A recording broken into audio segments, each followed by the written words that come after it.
A poor homeless girl was scavenging through alleys for food when she heard terrifying screams that froze her blood. She peeked around the corner and saw the unthinkable. The millionaire's son was being violently dragged by two masked men into a black van.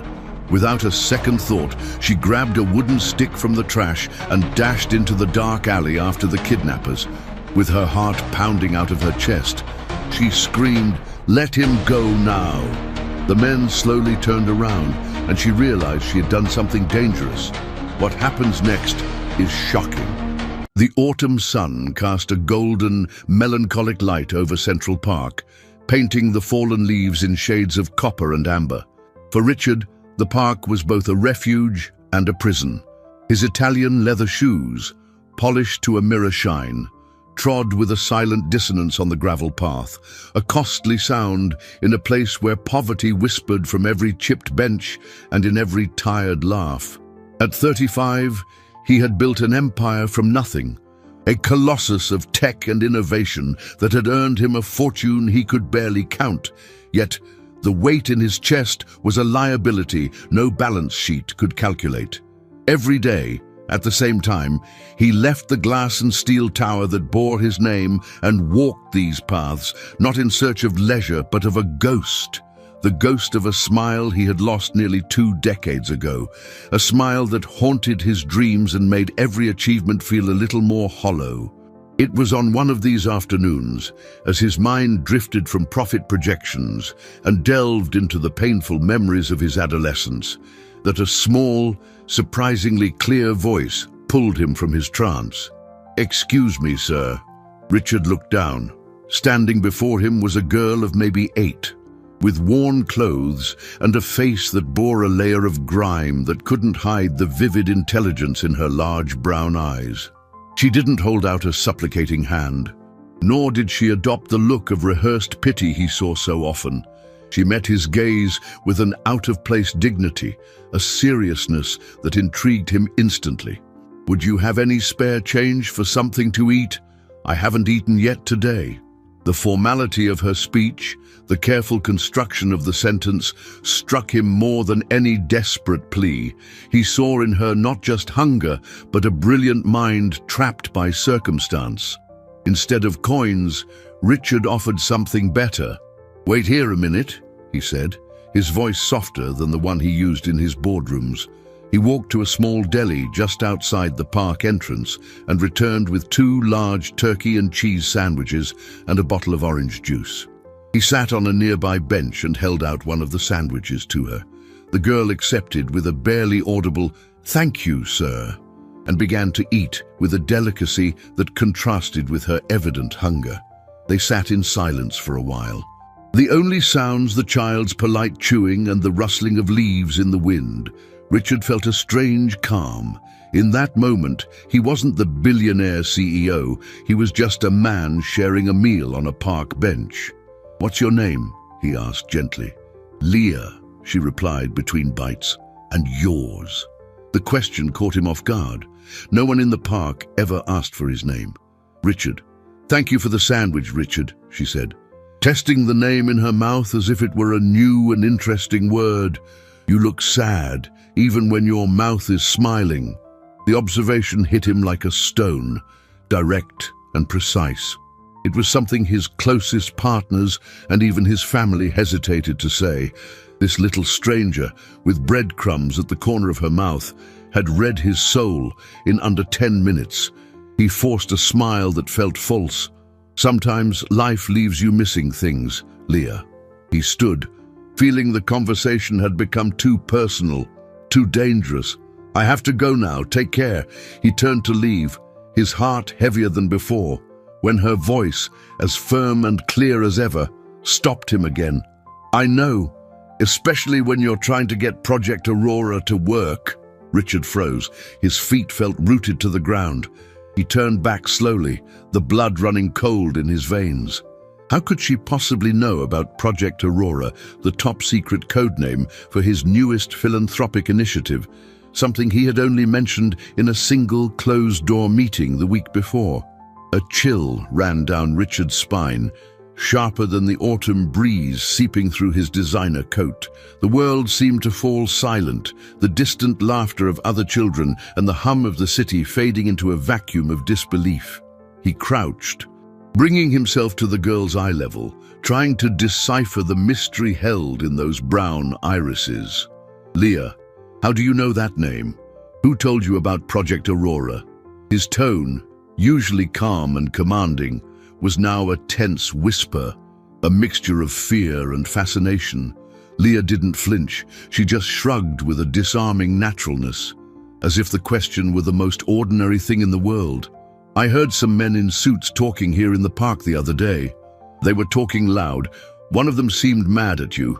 The explanation was so simple, so plausible, that for a moment it relieved him, but only for a moment. The seed of doubt had been planted. He knew how airtight that operation was. The chance of his executives discussing it aloud in a public park was practically zero. Despite the strangeness, something kept him from walking away. There was a magnetic pull to this child, a vulnerability wrapped in a precocious wisdom that drew him in irresistibly. From that day on, their meetings became a sacred ritual in his schedule. He would arrive punctually at 5 p.m., always with a different snack and a story to tell. In return, Leah offered him fragments of her own life, small pearls of observation about the world as seen from below. She spoke of the ants that worked as a team, the birds that always knew when rain was coming, and the stars that, she said, were the eyes of angels watching over lost children. Before long, Mr. Richard gave way to a fond Uncle Richard, a title that echoed in a hollow place in his heart, filling it with a warmth he hadn't felt in years. He found himself looking forward to these meetings, the high point of his days filled with sterile meetings and calculated decisions. One afternoon, as they shared a bag of animal crackers, Leah mentioned casually, "And my special friend brought me a warm coat yesterday. She said it's going to get much colder." Richard's heart tightened with a mix of relief and jealousy. He was glad she had someone else looking out for her, but a selfish part of him wanted to be her sole protector. "That's great, Leah.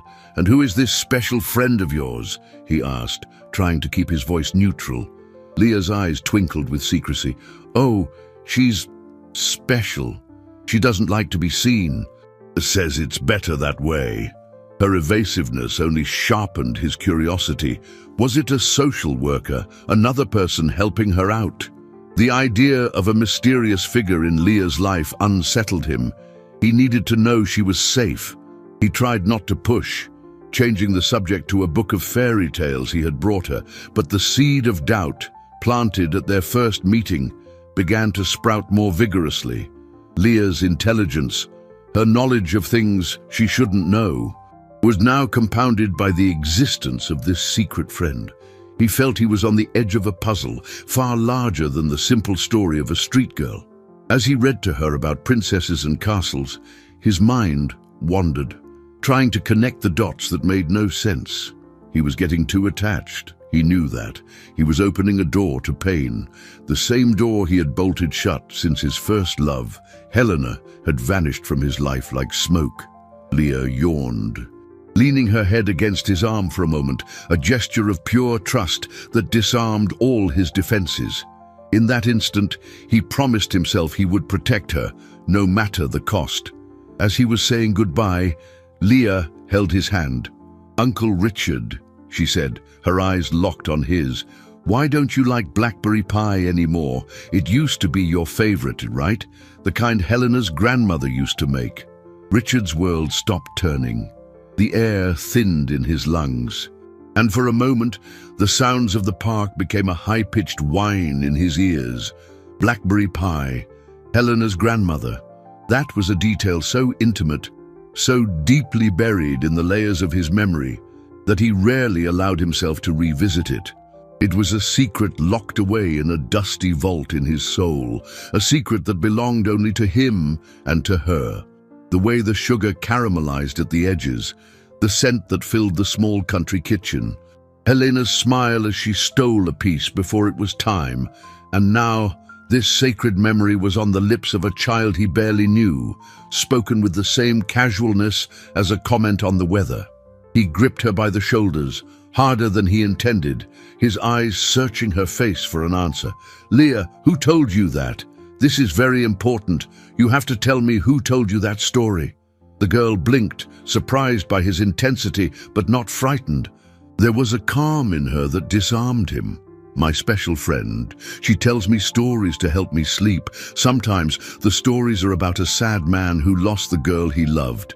The answer, so simple and yet so complex, did not quell the storm inside him. On the contrary, it only intensified it. A special friend who told stories about his life. These were no longer coincidences. This was deliberate.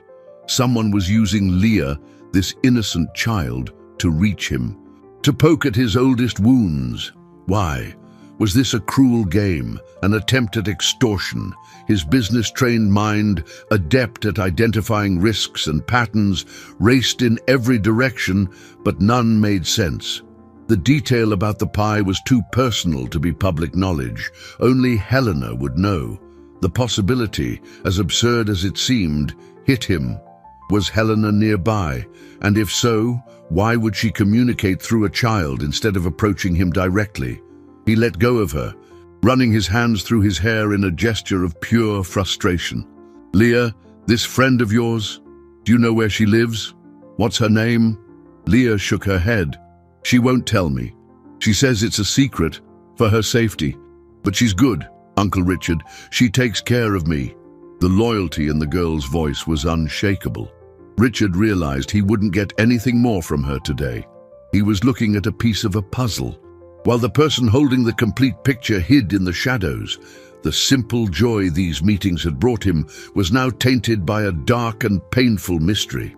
Now, every innocent question from Leah, every sharp observation, seemed loaded with hidden meaning.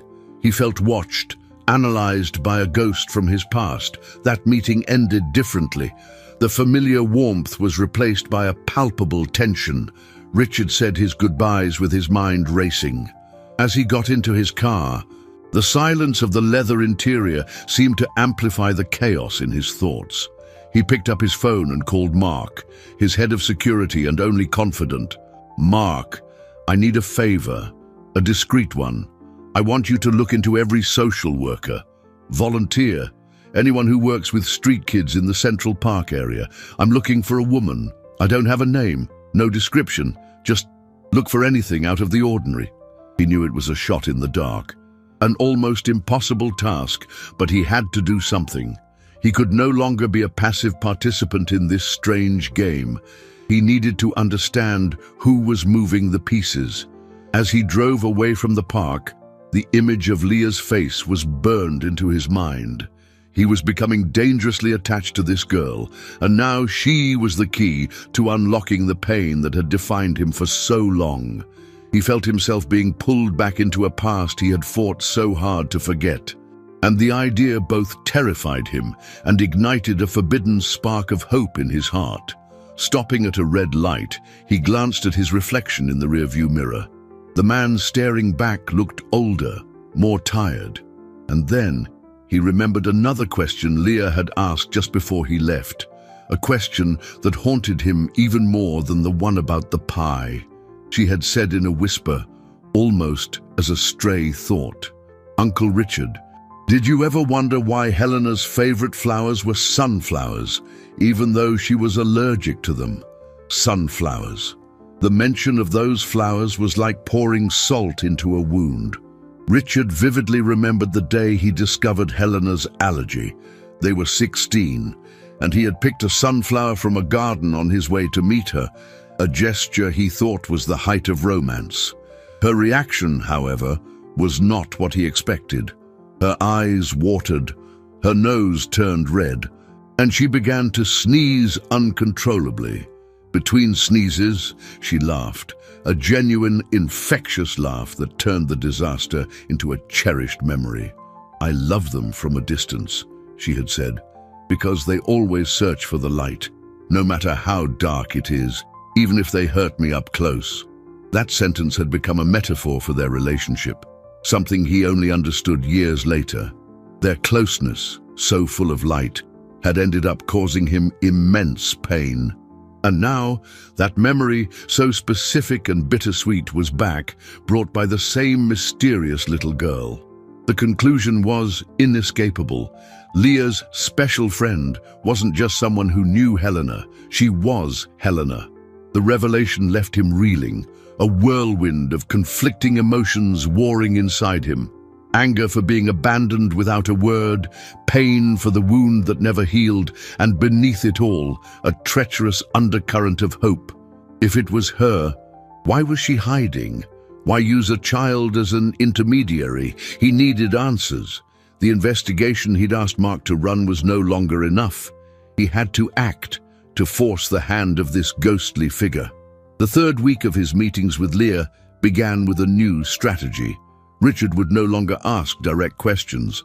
Instead, he started to leave his own bait, testing the waters, trying to provoke a reaction from the unseen observer. He talked casually about his plans to expand his company overseas, a complete lie, to see if Leah would mention anything about travel. He commented on how he was thinking of selling his parents' old house, the place where he and Helena had shared so many moments. Every conversation was a chess match, with Leah as the innocent pawn in the center of the board. The response came in a subtle but unmistakable way. One day, Leah handed him a drawing she'd made on a piece of cardboard. It was a crude portrait of him, smiling in front of a country house with a large sunflower in the yard. "My friend helped me draw it," she said. "She said you'd look happier if you went back to a place that once made you happy." The message was clear. She was listening, she was reacting, and she still cared, or at least wanted him to think she did. Richard's frustration grew with each passing day. This cat-and-mouse game was draining his energy, reopening old wounds he preferred to keep buried. He was being manipulated, and he hated it. But the desire to see her, to hear her voice, to finally understand why she had left, was stronger than his pride. At the end of that week, he made a decision: no more games. He needed a confrontation. The next day, he arrived at the park early, his heart hammering against his ribs. He found Leah sitting on their bench, swinging her small legs that didn't reach the ground. He sat beside her, the tension making his shoulders ache. "Leah," he said, his voice firm, "I need you to do something very important for me. I want you to tell your friend that I will be here tomorrow at this same time. And if she doesn't come with you, I won't be able to come see you anymore." The words came out harsher than he intended. Leah's face crumpled in panic and confusion. "Why, Uncle Richard? Did I do something wrong?" Guilt hit him squarely. He was using this child, the one person who had pierced his armor in years, as a pawn in his personal war. He softened his voice, taking her small hand in his. "No, sweetie, you didn't do anything wrong. It's just, your friend and I, we have unfinished business, and it's past time we talked." He felt like a monster for placing this burden on her, but he saw no other way. He had to drag the ghost out of the shadows and into the light, even if the light blinded him. Leah stared at him for a long moment, her wise eyes seeming to weigh the truth in his words. Finally, she nodded slowly. "I'll tell her. But she's scared, Uncle Richard. She's really scared of something." The next day dawned grey and oppressive, a perfect reflection of Richard's state of mind. He had barely slept, his mind endlessly replaying possible scenarios for the meeting. Would she show up? And if she did, what would he say? 18 years of unasked questions, of suppressed anger and silent grief, were clumping in his throat, threatening to choke him. Every minute at the office felt like an eternity. He cancelled all his meetings, unable to focus on anything but the clock's hands, crawling toward 5 p.m. The vulnerability he felt was terrifying. He, the man who controlled an empire, who made billion-dollar decisions with the coolness of a surgeon, was completely at the mercy of a memory, of a ghost that might not even materialize. When he finally reached the park, His heart was beating a frantic symphony. The air was damp, hinting at rain. He saw Leah from a distance, standing near the old, rusted carousel, a small spot of color in the day's somber palette. But she wasn't alone. Standing beside her, her back to him, was the silhouette of a woman, a silhouette that, even from afar, made his stomach drop. It was her. It had to be. The way she tilted her head to listen to Leah, the elegant yet restrained posture, the cascade of brown hair the gentle wind lifted, it all screamed Helena. He walked toward them, each step a battle against the urge to either run or flee. The gravel under his shoes seemed to cry out, announcing his approach. Leah saw him first, and a relieved smile lit up her face. She waved, taking the woman's hand and pulling her gently. He came. I told you he would. The woman turned, and Richard's world shattered into a million pieces. The resemblance was so overwhelming, so painfully precise, that it stole his breath. It was Helena's face, but aged by time and worry, etched with a maturity he didn't know. The same almond-shaped eyes, the same mouth he had dreamed of kissing 1,000 times. But there was something different. An invisible barrier, a veil of strangeness that made her simultaneously the person he knew best in the world and a complete stranger.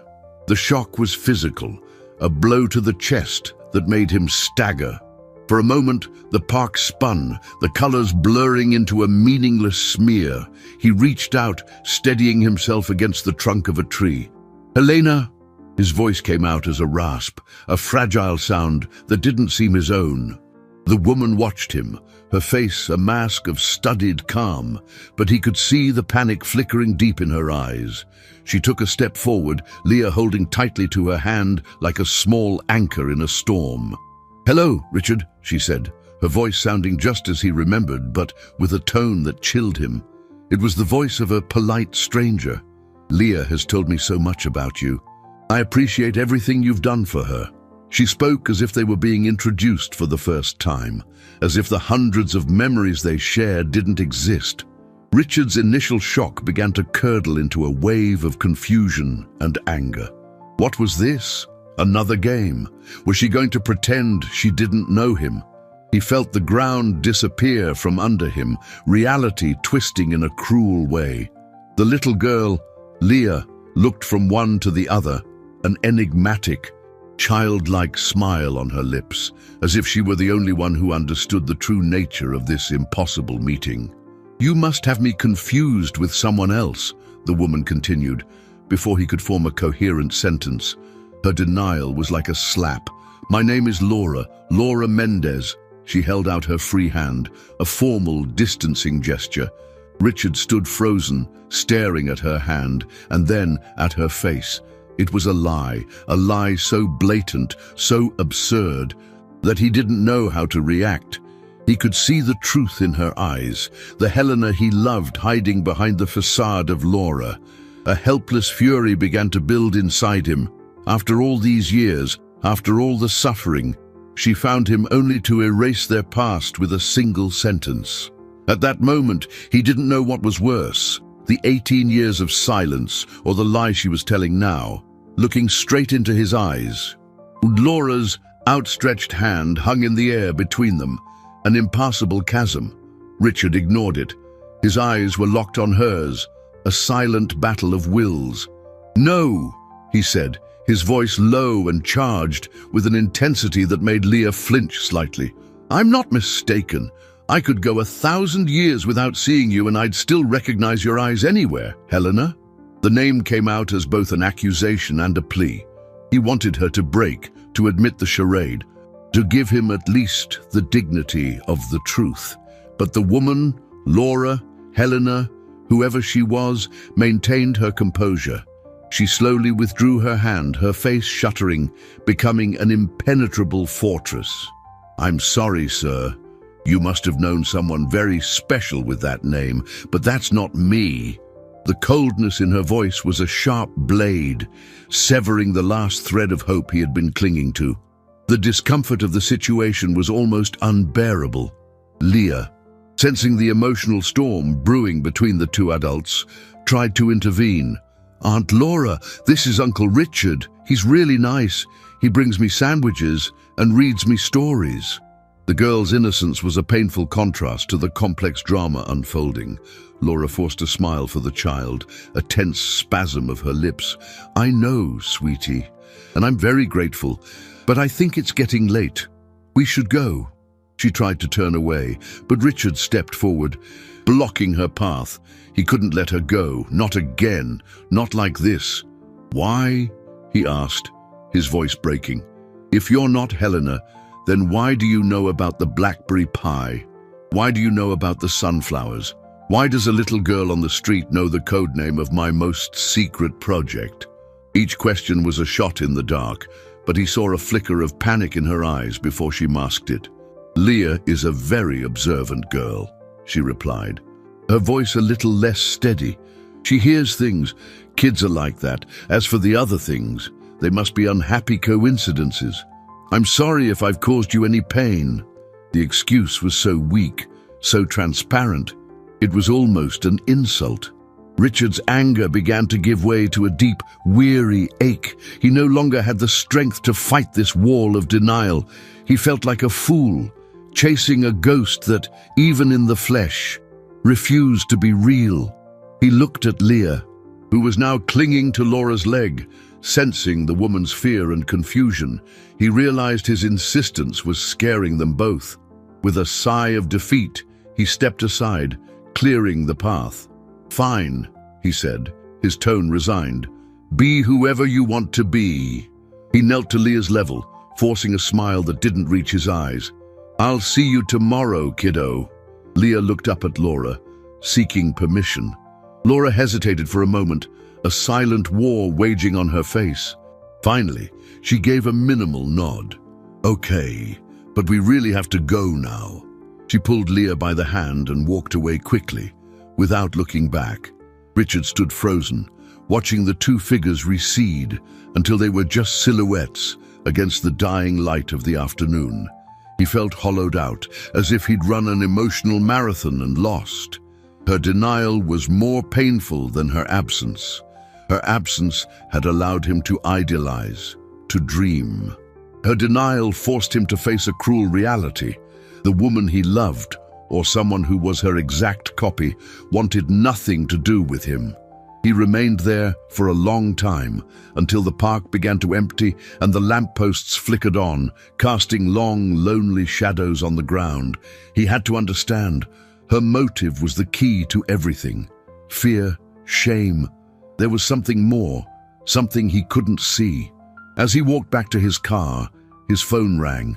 It was Mark. "Rudy," said the gruff voice on the other end.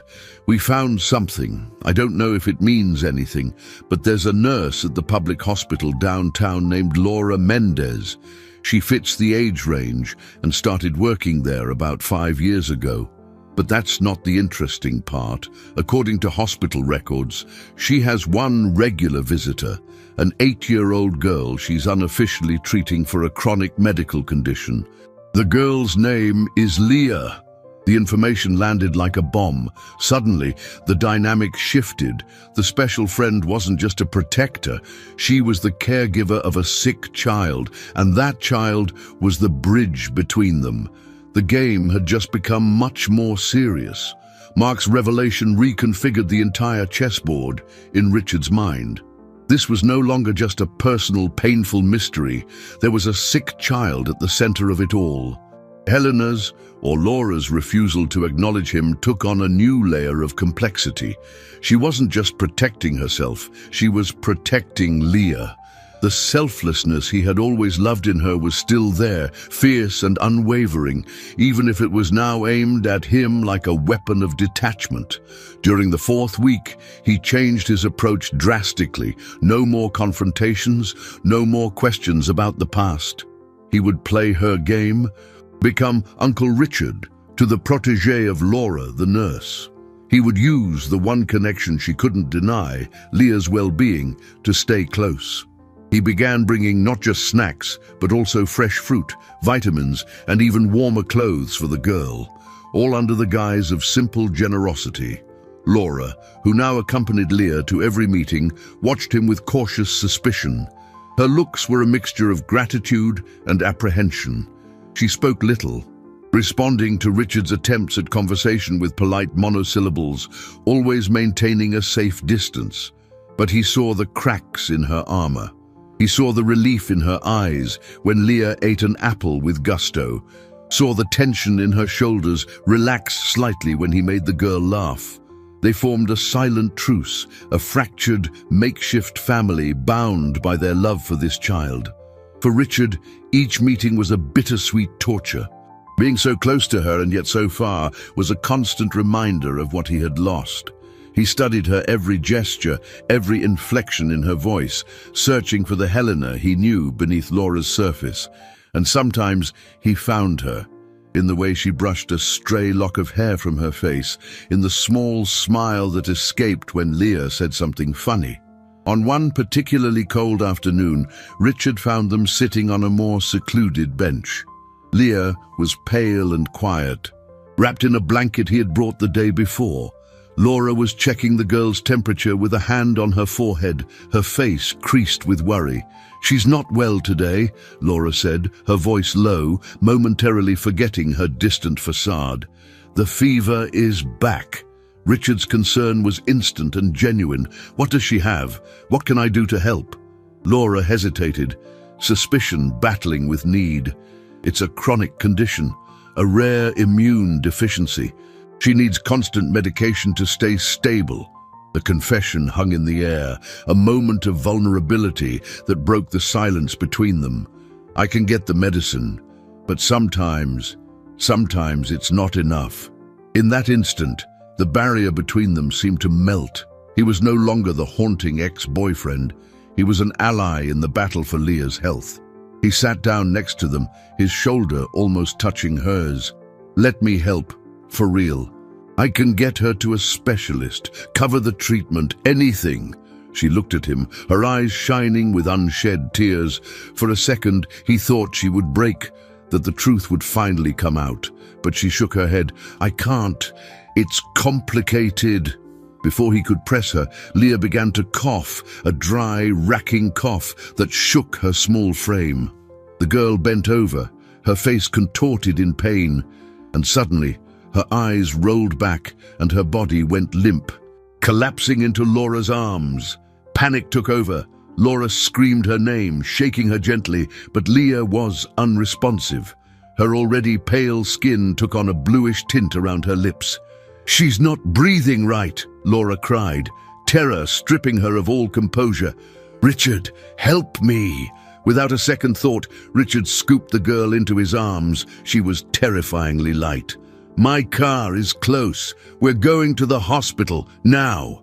He ran through the park. Laura right behind him, tears streaming freely down her face.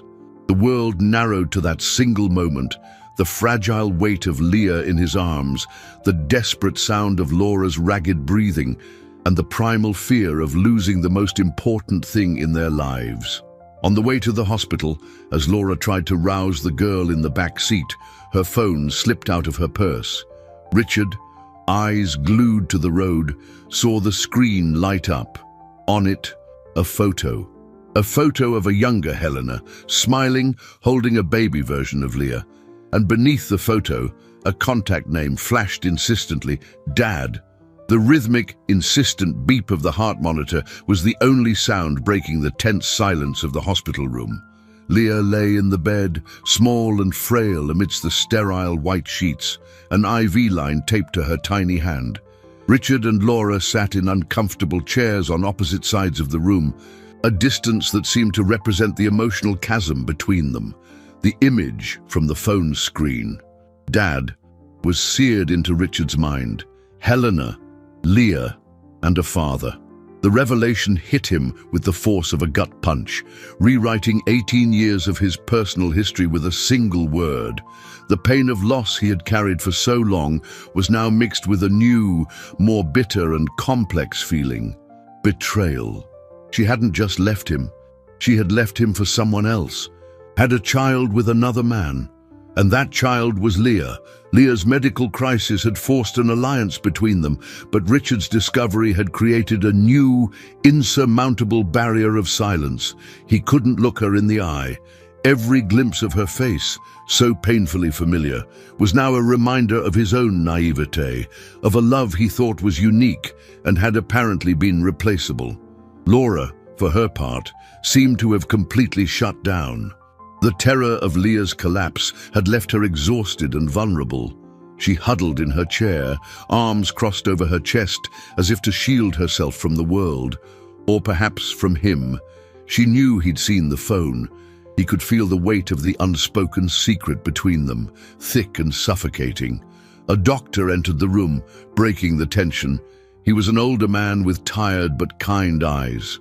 "Laura," he said, with a familiarity that indicated they knew each other well. "Her fever's broken. We've stabilized the crisis for now, but the tests show her condition is worsening. The current medications are losing their effectiveness." He turned to Richard. "And you are?" "A friend," Richard answered, the words sounding hollow and false. Laura or Helena intervened. "Dr. Mendez, this is Richard. He helped us bring her in." The doctor extended a hand to Richard. "Any friend of Laura and Leah's is a friend of mine. She's one of the best nurses I've ever had, and an even more dedicated mother." Mother. The word echoed in the room, embedding itself in Richard's heart. So that was it. The special friend was her mother. The woman he loved was the mother of the child who had become the center of his world. The doctor continued, oblivious to the silent drama. "We need to consider more aggressive options. There's an experimental treatment at a research center in Switzerland. The preliminary results are promising, but the cost, it's astronomical." He quoted a figure that would make most people flinch. For Richard, it was a significant but manageable sum. Without hesitating, he said, "I'll pay for it." Laura and the doctor stared at him, shocked. "Richard, no," she began. "I didn't ask for anything." "You don't have to ask," he cut her off, his tone sharper than he intended. "This isn't for you. It's for her." He looked at the sleeping girl, an overwhelming sense of protectiveness washing over him. In that moment, it didn't matter who the father was. It didn't matter about the betrayal or the lies. The only thing that mattered was this child's life. Richard's unwavering offer changed the dynamic once more. He was no longer just the ghost from the past or the casual benefactor. He was Leah's only hope. It gave him a power he didn't want, but couldn't ignore. And it put Laura in an impossible position. To save her daughter, she would have to accept help from the man she had spent years avoiding, the man whose heart she had broken. After the doctor left, a heavy silence settled again. Richard finally found the courage to ask the question that had been burning inside him. He didn't look at her, keeping his eyes fixed on Leah. Is he a good father to her? The question was a knife, and he knew it. He saw her flinch out of the corner of his eye. She took a long time to answer, her voice a fragile whisper. She's never met him. He doesn't know she exists. Laura's confession, he doesn't know she exists, hung in the sterile air of the hospital room, thick and laden with implications. Richard turned to face her, confusion overpowering his anger. What do you mean he doesn't know? You had his child and never told him. The story he had built in his mind, that of a simple betrayal, began to crumble, revealing something far more complex and dark beneath. Helena's face, he could no longer think of her as Laura, was pale, her eyes fixed on a point on the wall, as if reliving a painful memory. It's not that simple, Richard. You don't understand. Then make me understand, he exploded, years of frustration boiling over. 18 years, Helena. 18 years of silence. And now you show up with a sick daughter and a web of lies. I deserve an explanation. The volume of his voice made Leah stir in her bed, murmuring in her sleep. The sound had an immediate effect on both of them. Richard's anger dissipated, replaced by guilt, and Helena seemed to shrink even further, her pleading eyes begging for silence. She stood up and gestured toward the door. "Not here, please." They stepped out into the silent hallway, lit by a fluorescent glow that made everything look pale and unreal. They stopped by a window overlooking the sleeping city, a panorama of distant lights that seemed indifferent to their drama. Helena finally faced him, and for the first time, Richard saw not a liar, but a terrified woman, carrying a burden he could barely imagine. "When I left," she began, her voice trembling, "it wasn't because I wanted to. It wasn't because of another man." She paused, gathering her courage. "My father, you remember him, how proud and controlling he was. He was involved in some very dangerous business, things I only found out about too late. He made enemies, powerful, ruthless people. One night, they came for him. There was a situation. We were forced to run, to disappear, to leave everything behind. They gave us new identities, a new place to live, with the promise that if we ever came back or contacted anyone from our past, not only would our lives be at risk, but yours would be too." The story was so dramatic, so far removed from the simple life they had shared, that Richard stared at her with skepticism. It sounded like a movie script. "And me?" he asked, his voice raw with pain. "Why didn't you tell me? I would have helped. I would have run away with you." A sad, bitter smile touched her lips.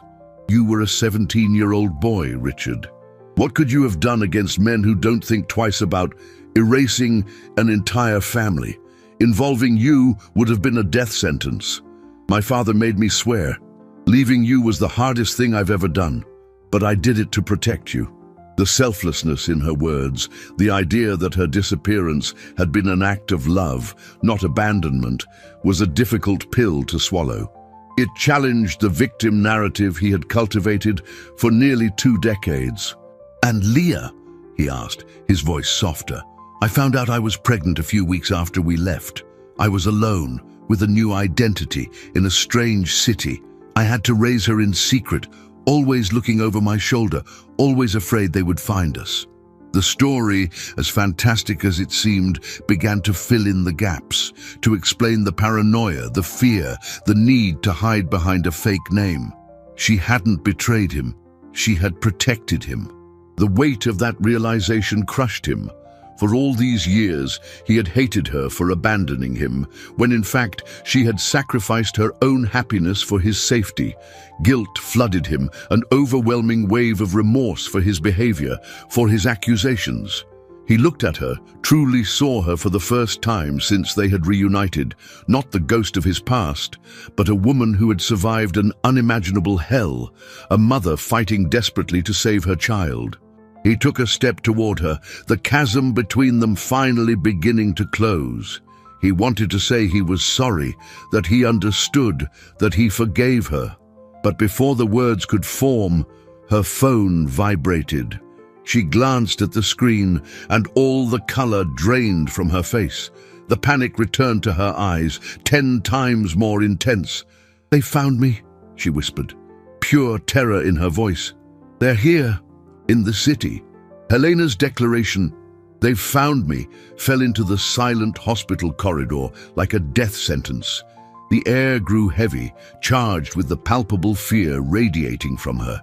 Richard, who seconds earlier had been about to offer comfort and forgiveness, was jolted back into a state of high alert. Their personal drama was eclipsed by a real and imminent threat. Who found you?" he asked, his voice low and urgent, instinctively positioning himself to shield her. "My father's family," she whispered, her eyes fixed on Leah's room door, as if expecting monsters to burst through at any moment. "Not his enemies, Richard. Worse, my uncles. After my father disappeared, they took over the business. They want me to come back. They want me to testify in a legal case to consolidate their power. They don't care about the danger, only the money." The complexity of the situation increased exponentially. It was no longer an anonymous danger from the past, but a familial threat. People who knew her, who knew how to pressure her. "Do they know about Leah?" Richard asked, the thought chilling him to the bone. Helena shook her head, tears finally streaming down her face. No, no one knows. She's my only weakness, my only secret. If they find out, they'll use her against me. They'll force me to do what they want, and then when I'm no longer useful, they'll discard us. The desperation in her voice was absolute. She was trapped, with her past catching up to her and her daughter's future on the line. Richard felt a surge of protective fury. He would not let anything happen to them, not after everything they had been through, not now that he had found them. "You're not going anywhere," he said, his voice firm, taking the control she had clearly lost. "We're getting you both out of here. I have resources, people. I can hide you somewhere safe until we figure out Leah's situation." The offer hung between them, a lifeline in a sea of despair. But Helena shook her head again. "We can't run, not with Leah in this state. She needs stability, constant medical care. Moving her now would be too dangerous." She was right. They were stuck. The hospital, which should have been a sanctuary of healing, had become a gilded cage. Leah's illness, which had brought them together, was now the anchor preventing them from escaping the approaching danger. The irony was cruel. In the days that followed, the tension in the hospital became almost unbearable. Richard mobilized his security team, placing discreet men at all hospital entrances, turning the pediatrics floor into a makeshift fortress. He spent most of his time there, dividing it between tense business calls and silent vigils by Leah's bedside. He and Helena barely spoke. The urgency of the situation prevented them from processing the avalanche of emotions the truth had unleashed. They operated as a team, focused on a single goal, Leah's safety and recovery. But in the quiet moments, the looks they exchanged said everything. There was regret, pain, and a fractured love that refused to die.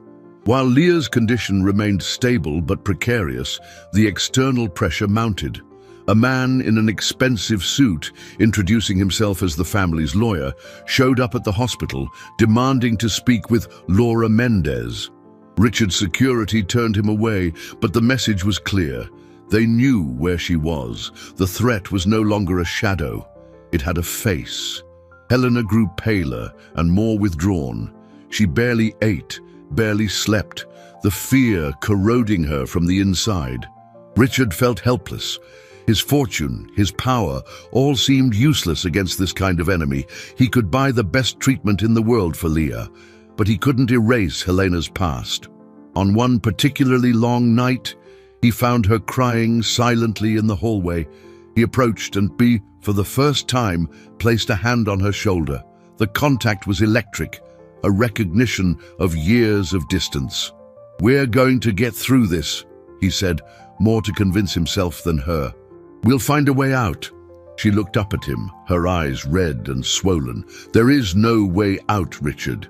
The only thing they understand is power. And the only thing I have that they want is my testimony. To save my daughter, I might have to sacrifice myself." The idea horrified him. "Don't talk like that, ever!" He pulled her into a clumsy embrace, the first in 18 years. She resisted for a moment, then collapsed against his chest, her sobs shaking her body. In that hug, amidst the antiseptic smell of the hospital, time seemed to rewind. They were no longer the billionaire and the fugitive nurse. They were just Richard and Helena, two scared teenagers, alone against the world. The hug in the hospital corridor was a turning point. It broke the final barrier of formality and fear that had separated them, forging an unbreakable alliance from the ashes of their past. In the days that followed, as Leah's health flickered like a candle flame in a draught, Richard and Helena began to work together, no longer as strangers united by circumstance, but as partners. Richard's investigation into Helena's past took a new direction. It was no longer about finding the truth behind her disappearance. It was about finding a weapon, a chink in her family's armor that could give them leverage. He dove in headfirst, using his vast resources to unearth secrets that had been buried for decades. Mark, his head of security, worked around the clock, combing through financial records, old contacts, and forgotten rumors. Meanwhile, Helena focused on the one thing she could control, Leah's health. She spent hours talking with doctors, researching the experimental treatment in Switzerland, and caring for her daughter with a fierce dedication that moved everyone on the hospital staff. Richard's constant presence by her side gave her a strength she hadn't felt in years. Knowing she was no longer alone in the fight allowed her to breathe, to think more clearly. During one of the long nightly vigils, while Leah slept a peaceful, medicated sleep, they finally had a chance to truly talk. Not about the threats or the illness, but about them. "I never stopped thinking about you," Richard admitted, his voice low in the quiet room. "All these years, every achievement felt empty because I had no one to share it with. No one was ever you." Helena looked at him, her eyes glistening in the faint light of the heart monitor. "I kept every memory of us like a treasure," she said. "In the worst moments, when I thought I couldn't go on, I would close my eyes and remember your smile, the sound of your laugh. I told our stories to Leah like they were fairy tales. She grew up knowing the boy who loved sunflowers, even though he was allergic to them." The revelation hit him squarely. He wasn't a stranger to Leah. He was the hero of her mother's bedtime stories. It explained the familiarity, the strange questions. The girl, in her innocence, had been trying to connect the Uncle Richard from the park with the Richard from her mother's stories, not understanding they were the same person. The subplot about Richard's family also began to surface. In his investigation of Helena's past, Mark had stumbled upon an unexpected connection. Richard's father, a man he had always considered the epitome of integrity, had done business with Helena's father years ago. At first, it seemed like a coincidence, but the deeper they dug, the stranger the connection became. There were unexplained financial transactions, trips that didn't make sense. Richard refused to believe it, but the seed of doubt was planted. Was it possible his father knew something about Helena's disappearance, that he had hidden something from him all these years? The idea was so disturbing that he pushed it to the back of his mind, focusing on the immediate threat. The situation came to a head at the end of the 5th week. Helena's family lawyer returned, this time with a court order demanding an audience with her. The legal pressure was a new kind of attack, harder to repel. At the same time, the doctors reported that Leah's condition had deteriorated. The window of opportunity for the treatment in Switzerland was closing fast. They were running out of time and options. That night, the hopelessness was palpable. Richard was in his makeshift office at the hospital, staring at a wall of documents and connections that led nowhere, when Mark came in with a folder in his hand. "Sir, I think we've found something. It's a long shot, but it's the only thing we've got." He opened the folder on the desk. Inside was a copy of an old birth certificate. The mother's name was Helena. The child's name was Leah, but the space for the father's name was not blank. On it, written in a familiar, slightly trembling hand, was Richard's full name. The document on the desk seemed to suck all the air out of the room. Richard stared at it, the black letters on the yellowed paper dancing before his eyes. His name, there, undeniable, on the line designated for the father. The world tilted on its axis, sending a shockwave through his body that left him breathless. Leah, his daughter, the girl from the park, with her wise eyes and precocious dignity, was his daughter. The revelation was so monumental, so cataclysmic, that for a moment he couldn't think, only feel. A torrent of emotions hit him, the overwhelming joy of an unknown fatherhood, the sharp anger for a secret kept for so long, the excruciating pain of lost years, and above all, a love so fierce and protective it threatened to burst from his chest. Every moment with Leah was recontextualized in his mind. The instant connection in the park, his irrational desire to protect her, the warmth he felt when she called him uncle. It wasn't just empathy, it was the primal recognition of his own flesh and blood. "How?" he whispered, his voice hoarse. Without taking his eyes off the paper, "Where did you get this?" "It was filed away in a small town clerk's office from the first city she fled to," Mark explained. "It seems she registered it right after the birth. But later, when she got her new identity, she created a new document, leaving the father's name blank to protect her. And you. This original was never destroyed." Helena had named him the father. In the midst of her flight, alone and terrified, she had given him that right, if only on paper, a silent testament to a love that had never died.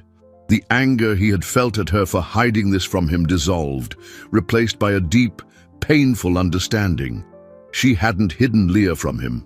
She had hidden Leah for him, to protect him from a dangerous world he never knew he was a part of. He picked up the document, the fragile paper feeling like it weighed a ton in his hands. He had to talk to her.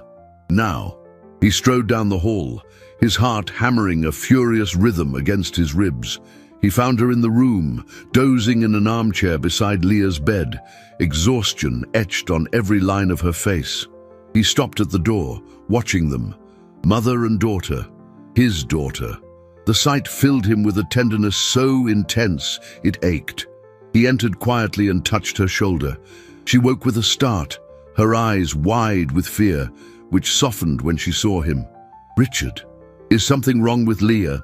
"No, she's fine," he reassured her, his voice thick with emotion. He held the paper out to her. I just need to know why." Helena looked at the birth certificate, and her face crumbled. The tears she had held back for so long finally came, silent and unending. "I'm so sorry," she sobbed, her head in her hands. "I wanted to tell you, so many times I wanted to, but I was so scared. If they knew she was your daughter, they would have a weapon not just against me, but against you too. You would become a target. I couldn't risk it. I couldn't lose you both." She looked up at him, her soul bare in its vulnerability. "Do you believe me?" He knelt in front of her, taking her hands in his. "I believe you," he said, and he had never meant anything more in his life. "But it's over now, Helena. No more running, no more hiding. She is my daughter, and I will fight for our family with everything I have." In that moment, something shifted in Richard. The calculating businessman gave way to the father and the protector. Hesitation and fear were replaced by a steely resolve. He knew what he had to do. The next day, he called a meeting with Helena's family lawyer. The man walked into the hospital conference room with an air of victorious arrogance, expecting to find a broken woman. Instead, he found Richard, sitting at the head of the table with a glacial calm that was far more intimidating than any outburst of anger. "I believe there's been a misunderstanding," Richard began, his voice soft but cutting. "Miss Mendez will not be going anywhere. And if you or your clients come near her or my daughter again, I will bring the full weight of my empire down to crush you. And believe me, your family's financial secrets would not survive 1/10 of the scrutiny I can provide." The clear, direct threat made the lawyer falter, but then a smug grin spread across his lips. "Your daughter," he sneered. "What proof do you have? Words mean nothing in our world." Richard leaned forward, his eyes locking with the man's. He slid the original birth certificate across the polished table. The lawyer glanced at the document, and the color drained from his face. He clearly hadn't been expecting that, but his surprise was short-lived. He composed himself, a new, dangerous, and calculating glint in his eye. "This changes things," he said slowly. "It changes everything, an heiress no one knew about. That makes her far more valuable to us, and far more vulnerable." The door to the room suddenly opened. Two large, menacing-looking men stepped inside, positioning themselves behind the lawyer's chair. The trap had been sprung. They weren't here to negotiate. They were here to take Helena, and now that they knew about Leah, the threat was 1,000 times worse. The air in the conference room grew thin, heavy with implied menace. The two men who entered were the embodiment of brute force, a stark contrast to the lawyer's legalistic facade. The man's smug smile was that of someone who had just turned the tables in his favor. He believed he had Richard cornered, thinking the revelation of paternity was the final weapon he needed. But he had underestimated the depth of Richard's transformation. The fear the lawyer expected to see wasn't there. In its place was a cold fury, a terrifying calm. Richard didn't flinch. He simply picked up his phone and dialed a number. "Mark, you can come in." The door opened again, but this time it wasn't two men who entered, but four, all dressed in discreet suits that couldn't hide the posture of highly trained security professionals, Richard's team. They positioned themselves silently, flanking the lawyer's men, a quiet and overwhelming show of power. The arrogance on the lawyer's face faltered, replaced by a flicker of uncertainty. "What is this?" he stammered. "I don't respond to threats, and sir," Richard said, rising slowly, his presence dominating the room. "I neutralize them.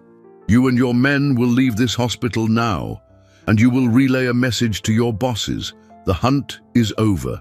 Helena and Leah are under my protection.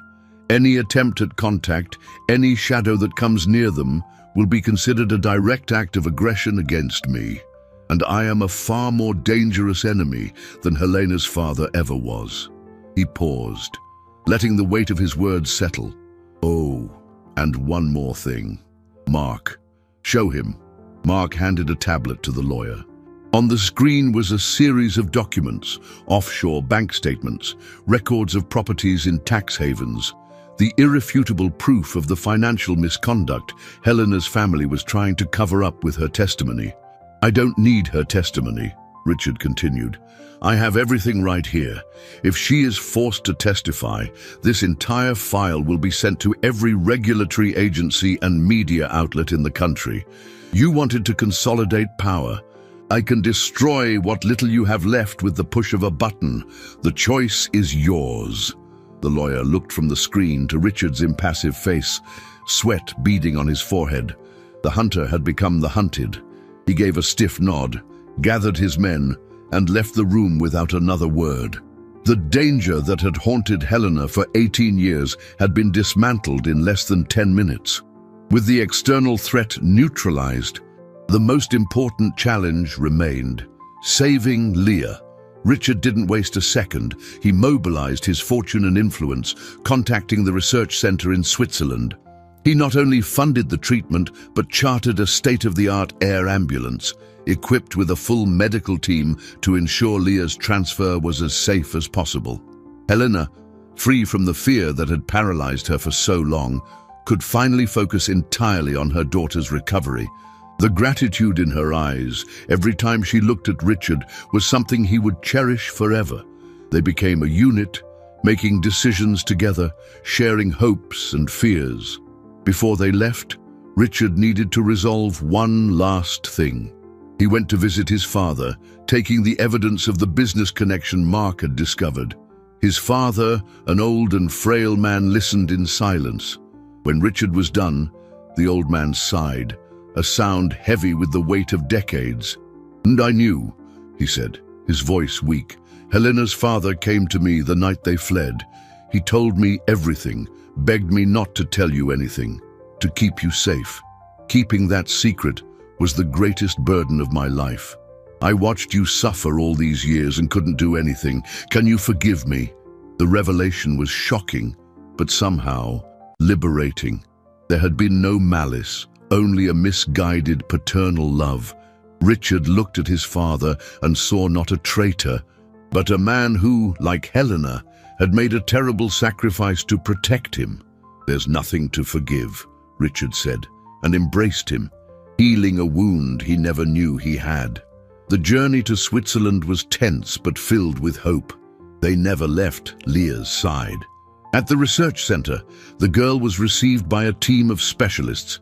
The treatment began immediately. The days turned into weeks of agonizing waiting. Richard and Helena leaned on each other, rediscovering the love that had been frozen in time. They talked for hours, filling in the gaps of 18 years, healing the wounds of the past with truth and forgiveness. And then, on a sunny morning, the head doctor walked into their room with a smile. "It's working," he said. "Her response to the treatment is remarkable. She's going to be okay. It will take time, but she will have a long and healthy life." In that moment, all the battles, all the pain, all the suffering had been worth it. They held each other, crying tears of relief and joy. They looked through the window to Leah's bed, where she slept peacefully, and they knew that their future together had finally begun. 6 weeks. It felt like a lifetime. 6 weeks since that first chance meeting in the park. A meeting Richard now understood was anything but chance. It had been fate, or perhaps the inexplicable instinct of a child, weaving the broken threads of 3 lives into a new and vibrant tapestry. The autumn that had begun melancholic and grey now gave way to a brilliant sun that flooded the Swiss hospital room, a reflection of the light that had returned to their hearts. Leah's recovery was, as the doctors had said, remarkable. With each passing day, a little more colour returned to her cheeks, a little more sparkle returned to her eyes. The girl who had survived on the streets with a quiet dignity now blossomed under the constant care and unconditional love of her parents. One afternoon, as Richard was reading one of her favourite stories, Leah interrupted him. "Dad," she said, testing the word for the first time. The simplicity of that sound, the naturalness with which she spoke it, was the most beautiful thing Richard had ever heard. His eyes filled with tears. He leaned over and kissed her forehead. "Yes, sweetie, I'm your dad." Helena, watching from the doorway, smiled, tears streaming freely down her face.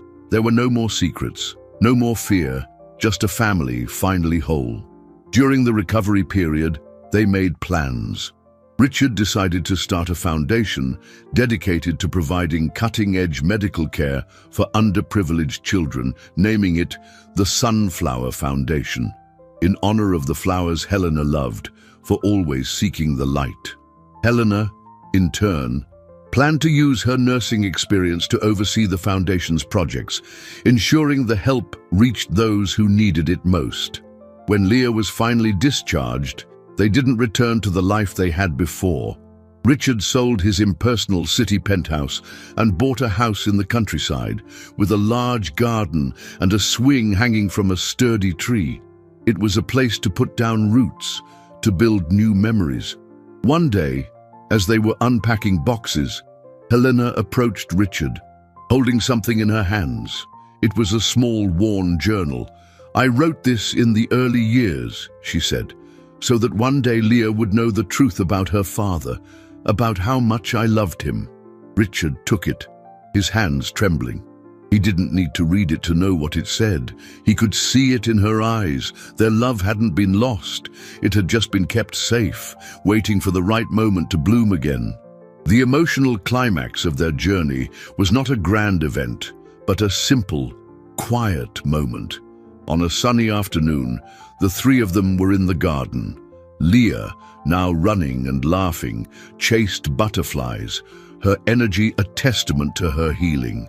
Richard and Helena watched her from a bench, holding hands. "She knew, didn't she?" Richard asked, his voice low. "Somehow, deep down, I think she knew we were meant to be together." Helena squeezed his hand. "She never lost hope. She brought us together. She was our little architect of happiness." Just then, Leah ran up to them, holding a dandelion puff. "Make a wish," she said, with all the seriousness of a child. Richard and Helena looked at each other. They didn't need a wish. Everything they could ever want was right there in front of them. They blew the seeds together, watching them dance on the wind, tiny parachutes of hope scattering into the world. Their story was a testament that true love, like a sunflower, always seeks the light, no matter how long and dark the night. Richard hadn't just regained his first love, he had found a greater purpose, a family that healed the scars on his soul. Helena hadn't just survived. She had found the peace and security that had been stolen from her. And Leah, the little girl from the park who had only wanted a piece of bread, ended up giving them the bread of life, a second chance at happiness. And so, 6 weeks after an unlikely meeting, 3 lives were completely transformed, not by money or power, but by the courage of a child who believed that love could, indeed, heal all wounds.